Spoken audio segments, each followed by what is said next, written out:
All right, day 30. Can you believe it? We've made it to the end. At least some of us have. Some people have obviously fallen by the wayside, but it's good to have a hard core of committed people still here who've made it all the way to the end. And I thought I'd wrap things up with a bit of fun, and we're going to be doing some two-handed tapping. Now, this is a technique that I haven't really done much of since I was a teenage shredder, and I suppose it would be easy for me to kind of mock this technique as, you know, being in the realm of kind of soulless, kind of noodly guitar players. But I think it can be cool, and it has got its place. I mean, yeah, a lot of kind of metal and rock stuff I'm not particularly into, but I love Eddie Van Halen, for instance, who was the originator, one of the originators and a master of two-handed tapping, and I just love the way he did it. He always played with style and humour and melody. So I've just got a very basic two-handed tapping exercise for you, and this might provide a kind of way into this technique for those of you who've never tried it before. And even if you never use this technique again, I think it's just worth exploring it a little bit and seeing whether it works for you or not. Obviously, if you do want to be a rock player or a metal player, this could become a big part of your playing style, and it's worth focusing on a bit more deeply.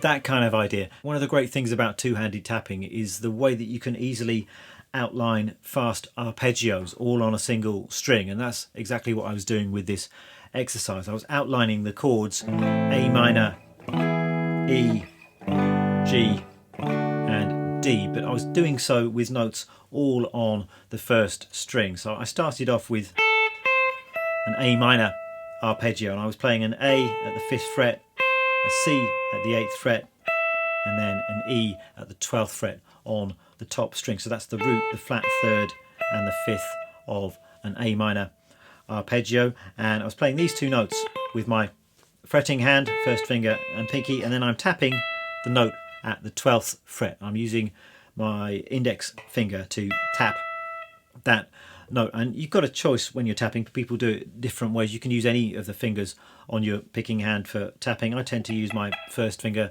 Other people might prefer to use the middle finger, and that way you can still hold on to the pick and tap with the middle finger, but I've never really worked on that technique. What I tend to do if I'm holding a pick is I will just tuck the pick into underneath my other fingers, and then I free up my index finger for the tapping. And the pattern I'm using is this one. So I've got a tap at the 12th fret, and then it's akin to a pull off really. I'm kind of tapping and then pulling off with my index finger, kind of snapping to the 5th fret, and then I'm hammering down at the 8th fret with my pinky. So it's a group of 3 notes. I'm playing this as a triplet or a 16th note triplet. So it's tap and then pull, hammer, tap, pull, hammer.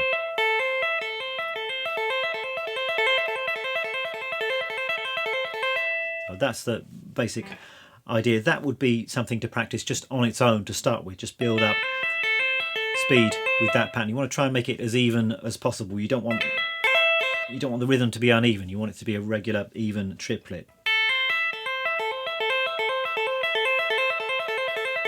Particularly when you start speeding up. And when I'm tapping, I tend to tap and then kind of flick my first finger towards the floor.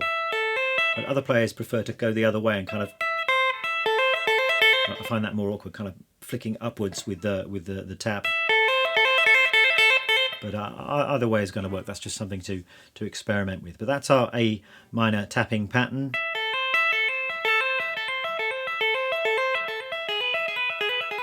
Next I'm going to these notes. We've got a G sharp, a B and an E. And what those notes actually are is an inversion of an E chord. We've actually got the G sharp, which is the 3rd, B is the 5th, and we've got the root, which we are tapping. So it's a first inversion E major arpeggio. And I'm tapping that in exactly the same way.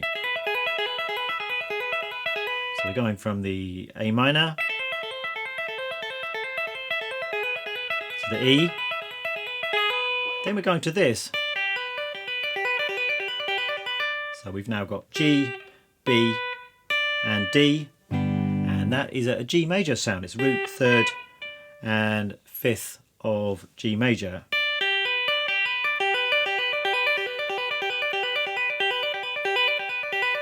The same tapping pattern, and then I'm going to this, which is F sharp, A and D. That's a D sound. This is another inversion, so it's a first inversion. The F sharp is the 3rd of D major and the 5th, and then we're tapping the root.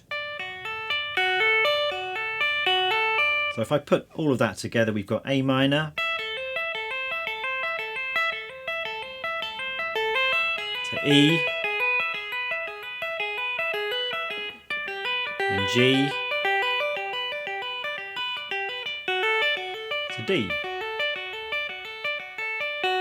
And notice how smooth that is. You've got smooth connections between these arpeggios. Often I'm just changing 1 or 2 notes, and we've got those notes in common between these arpeggios. So in an A minor arpeggio, we've got this E note on top, and likewise we've got this E note on top in the E major arpeggio. It's the 5th of A minor and it's the root of E major, so that note is in common between the two arpeggios. And I've just got 2 bars on each of these arpeggios, so repeating that 3-note pattern 8 times on each chord.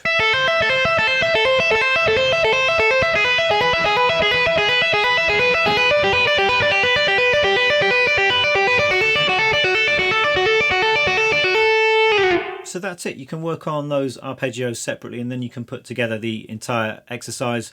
As always, start slowly, keep the rhythm nice and even before speeding up. Me with this technique, it's not something I regularly work on. I very rarely do two-handed tapping, so I'm not able to do this kind of at warp speed, and if I do try and play it too fast, then it becomes a little bit uneven rhythmically speaking. But it's a cool technique to mess around with, and maybe it will inspire me to relearn some of those great Van Halen tracks. Maybe I should do a lesson on something like that in the future. So there we are, two-handed tapping in one of my videos. That was actually quite fun.